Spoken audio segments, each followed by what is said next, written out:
Carlos Alcaraz battled past unseeded Australian Jordan Thompson 7-5, 4-6, 6-3, to reach the Cincinnati Open third round on Tuesday, as the world number one wobbled again, in his build-up to the U.S. Open starting later this month. An off-color Alcaraz trailed midway through the opening set, which was briefly halted by rain, but the 20-year-old recovered to break Thompson's serve, having squandered 8 opportunities earlier, and clawed his way back to 4-4 with a hold.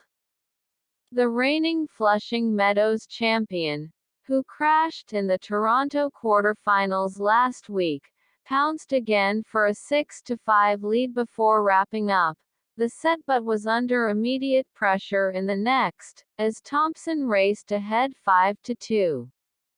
Alcaraz won the next 2 games, but his comeback fizzled out as he continued to struggle on his serve and forehand to allow world number 55 Thompson to force a third set.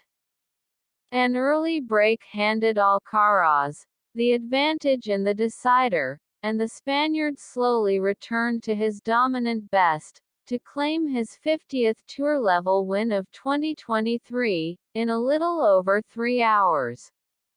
"It wasn't an easy match, but I found my best level at the end," Alcaraz said.